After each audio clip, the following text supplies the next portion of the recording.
یہ نہ ایمان ہے نہ اسلام ہے. یہاں تمہاری آزمائش ہے, یہاں تمہارا امتحان ہے. اپنی چاہے سخت بیماری ہو یا اپنے عزیزوں کی, حرام راستہ تم اختیار کر ہی نہیں سکتے, نہ کرو جب تک ہو سکے. بیماری کس نے دی تمہیں؟ اللہ نے. اور شفا کون دے گا؟ اللہ. یہ عقیدہ بس کافی ہے. مجھے جو بیماری پہنچی ہے وہ اللہ کی طرف سے آئی, اور شفا بھی اللہ ہی عطا کرے گا. اس عقیدے پر قائم رہو بس. حضرت بی بی رحمت غلط جگہ پر پہنچ گئی تھی لیکن انجانے میں, اور انہیں اپنے شوہر کی محبت تھی.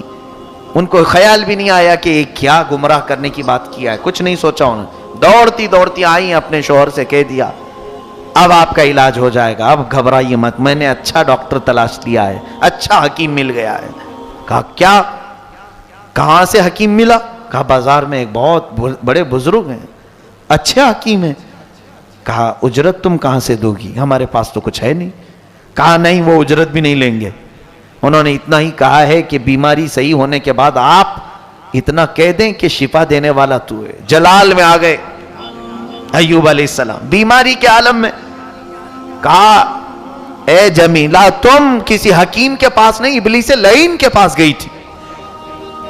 اللہ کی قسم, سنو, ایوب علیہ السلام قسم کھاتے ہیں, اللہ کی قسم اگر میں صحیح ہو گیا تو تجھے 100 کوڑے ماروں گا.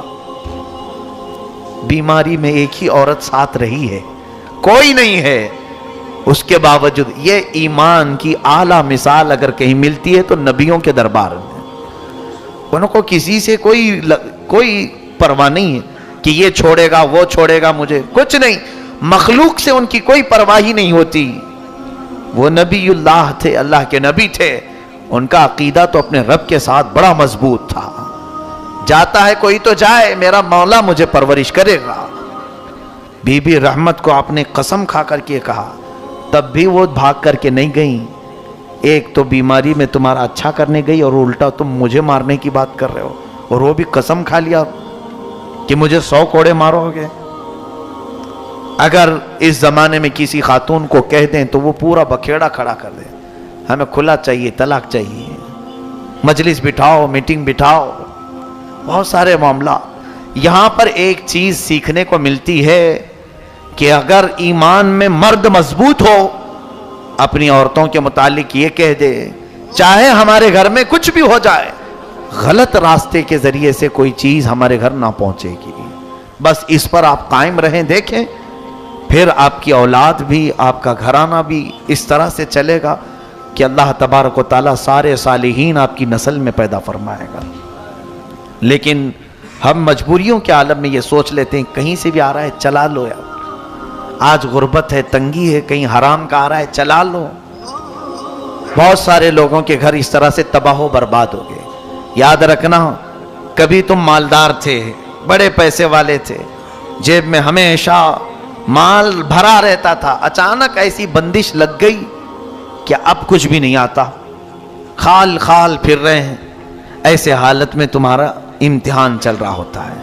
اب تمہاری بیویاں اگر صابرہ ہوں تو کہیں گی کہ چھوڑو, اچھے دن بھی ہم نے دیکھے ہیں, یہ برے دن بھی ٹل جائیں گے, اللہ تعالیٰ پھر اچھے دن لے آئے گا. لیکن اگر کوئی یہ کہنا شروع کر دے خالی خالی پھر رہے ہو, کیسے چلے گا, جاؤ کہیں سے منہ مار کے لے آؤ. پھر اگر وہ منہ مارنے کی بات آئے تو کسی کو دھوکہ دے, کسی کو ٹوپی پہنائے, کسی کو جھوٹ بولے, کہیں سے سود سے حاصل کرے, چوری سے حاصل کرے, ڈکیتی سے حاصل کرے. مال آیا تو یہاں 2 کی ذمہ داری.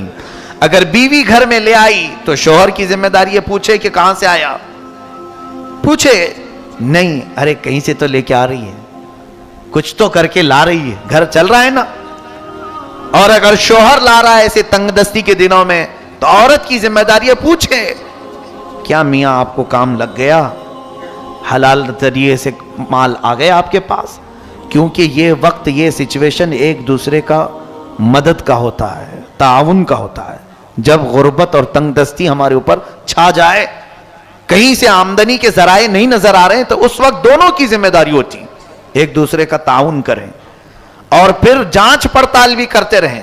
اتنے دن سے تو سوکھا سوکھا تھا, اب کہاں سے آ گیا, کہیں کوئی غلط راستے سے تو نہیں آیا. کیونکہ اچھے دنوں میں غلط راستے پر جانے کے چانسز کم ہوتے ہیں، غربت اور تنگ دستی میں غلط راستے پر جانے کے بہت چانسز ہوتے ہیں۔ چور اکثر مال سے پریشان ہو کر کے کرتے ہیں، جسم کا دھندہ کرنے والے غربت سے تنگ آ کر کے کرتے ہیں، ڈکیتی کرنے والے، اپنا جسم بیچنے والے، یہ تمام جو گناہ آج منظر عام پر آتے ہیں، اس کے پیچھے اگر کوئی سبب ہوتا ہے تو وہ تنگ دستی ہے، غریبی، پیٹ، بھوک انہیں لے آتی ہے۔ بہت سارے کاموں میں کئی ایسے مسلمان بچیاں اور مسلمان بچے چلے گئے، بہت سارے کس کام میں لگے ہیں، معاذ اللہ رب العالمین۔ پچھلے سال کی بات ہے، مجھے ایک صاحب نے بتایا تھا کہ یہ اپنے جسم کو بیچنے کے کام شروع کر چکے ہیں کہ انہیں اس کی نمائش کے، اس کے استعمال کے اچھے خاصے پیسے دیے جاتے ہیں۔ اے میرے عزیزو، کہ اللہ تعالیٰ کی یہ امانت تمہیں اس کام کے لیے استعمال کے لیے دیا ہے مولا نے، اس غلیظ کام کے لیے، جس میں اگر تمہارے عیب رب تبارک تعالیٰ کھولے تو معاشرے میں رہنے کے قابل نہ ہو۔ اللہ تعالیٰ ہماری تنگ دستی اور غربت میں ہماری حفاظت فرمائے۔ حضرت ایوب علیہ السلام کی خاتون ذرا غلط راستے، غلط حکیم کے پاس چلی گئیں تو آپ کا جوش ایمانی تو دیکھو، قسم کھا لیا کہ اگر میں صحیح ہو گیا تو تجھے کوڑے ماروں گا، 100 کوڑے ماروں گا۔ انہوں نے توبہ کر لیا، نہیں مجھ سے بھول ہو گئی، میں آپ کی محبت میں سمجھ ہی نہیں پائی کہ وہ کیا کہا۔ خیر اللہ نے مجھے ہدایت دی آپ کے ذریعے سے، شکر بجا لائی، پھر بھی چھوڑ کر کے نہیں گئی۔ اب دیکھیں، اب پوزیشن یہ آئی کہ حضرت ایوب علیہ السلام کے ذکر کرنے کے لیے جو زبان تھی وہ زبان بھی لڑکھڑا گئی۔ زبان میں ایک روایت میں ہے کہ 8 ٹکڑے ہوئے تھے، کٹے ہوئے، بیچ میں سے دراڑیں تھی۔ اب وہ زبان ہل نہیں پا رہی تھی، جو الحمدللہ کی تسبیح ہے۔ اے میرے عزیزو، اتنی بیماری اللہ نے کسی کو دیا آپ میں سے، اس کے باوجود شکایت کی زبان کتنی لمبی ہے ہماری۔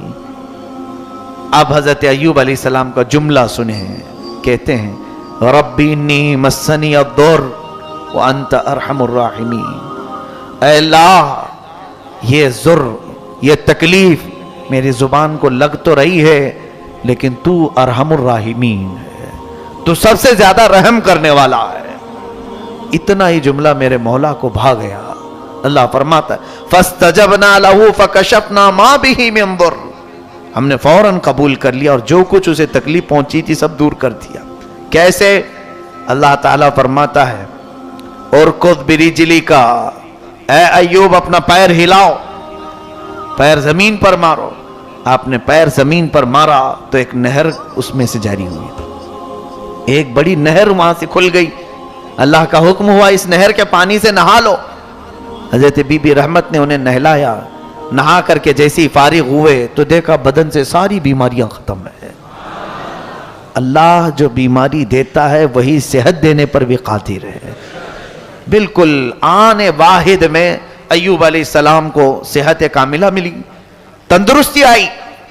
آپ حشاش بشاش طبیعت کے ساتھ تھے، لیکن اللہ تعالیٰ فرماتا ہے اور ایک پیر زمین پر مارو۔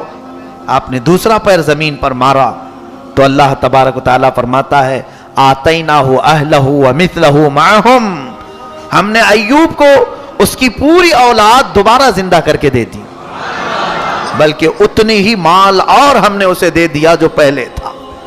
حضرت ایوب علیہ السلام آزمائش میں کامیاب ہو گئے، امتحان میں کامیاب ہوئے۔ اب رب تعالیٰ نے فرشتوں سے فرمایا اے فرشتوں، تم کہتے تھے کہ میں نے اسے مال بہت دیا اس لیے یہ عبادت میں رہتا ہے، کیا تم نے دیکھا اس کو بیماریوں کی اعلیٰ درجے تک میں نے تکلیف دے دی، پھر بھی اس کی زبان لڑکھڑائی نہیں شکایت میں، میرے شکر میں ہی یہ بندہ رات گزارتا رہا۔ حق ادا فرمایا سیدنا ایوب علیہ السلام نے۔ لیکن اب اس کے بعد کی بات دیکھیے، حضرت ایوب علیہ السلام قسم کھائے تھے بیماری میں، اب وہ کوڑا مارنے کے لیے بیٹھ بھی گئے۔ بی بی رحمت کو کہا کہ میں نے قسم کھا لیا۔ قسم کو معمولی مت سمجھیں، جو روز مرہ آپ کھا لیتے ہیں، قسم کھانے کے بعد اگر کوئی پوری نہیں کیا تو قرآن کا حکم سنیے فکفارتہ اطعام 10 مساکین، پھر اسے 10 مسکینوں کو کھانا کھلانا پڑے گا، یا پھر کپڑے پہنانے پڑیں گے، او کسوتہم او تحریر رقبہ، فمن لم یجد فصیام 3 ایام، اور اگر 10 مسکینوں کو کھانا نہیں کھلا سکتا تو قسم توڑنے کے کفارے میں اسے 3 روزے رکھنے پڑیں گے۔ یہاں پتہ نہیں کتنے لوگ صبح سے شام تک ماں کی قسم، باپ کی قسم، اس کی قسم، اس کی قسم، یہ عادت سی ڈال لی ہے۔ اور حدیث پاک کے الفاظ یہ بھی سن لیجئے کہ منافق کی علامت یہ ہے کہ وہ ہر بات پر قسم کھایا کرتا ہے۔ منافق کی علامت کہ وہ اپنے کاروبار میں بیچنے کے لیے قسم کھا کر کے بیچتا ہے۔ لا تجعلوا اللہ عرضۃ لایمانکم، اللہ کو اپنی قسموں کا نشانہ نہ بناؤ، اللہ فرماتا ہے۔ قسم کھانے کی جو ضرورت ہے وہ بہت الگ چیز ہے، جہاں یقینی بات کہی جاتی ہے وہاں پر قسم یاد کی جاتی ہے۔ اب سنیے، نبی کی قسم ایسے نہیں ہوتی کہ کھا لیے اور چھوڑ دیے، ایسا تو چلتا رہتا ہے نہ، اس کو پورا کرنے کے لیے بیٹھے۔ اب 100 کوڑے عورت کو ماریں گے تو مری جائے گی۔ بی بی رحمت اور اتنی وفا شعار خاتون کی بیماری میں بھی ساتھ نہ چھوڑی، لیکن کیا ہے، حضرت ایوب علیہ السلام نے جو کوڑے مارنے کی قسم کھائی اس کو پورا کرنے بیٹھے ہی تھے کہ اللہ تعالیٰ کو رحم آیا، مولا تعالیٰ نے جبرائیل امین کو بھیجا، کہا ہے جبرائیل جاؤ، میرا بندہ اپنی قسم پوری کر کے رہے گا، کیونکہ انہوں نے قسم یاد کی، قسم کھایا ہے تو یہ پوری کر کے رہیں گے۔ ان سے کہہ دینا خذ بیدک ضغطا فاضرب بہ ولا تحنث انا وجدناہ صابرا۔ اللہ فرماتا ہے ایوب سے کہنا ایک جھاڑو لے لے جس میں 100 کاڑیاں ہوتی ہیں، ایک بار بی بی رحمت کو مار دے، اس کی قسم پوری ہو جائے، 100 کوڑے کے برابر۔ یہ رب تبارک و تعالی ہے، جب وہ چاہے اپنے معاملات میں تخفیف اور آسانی بھی فرما دے۔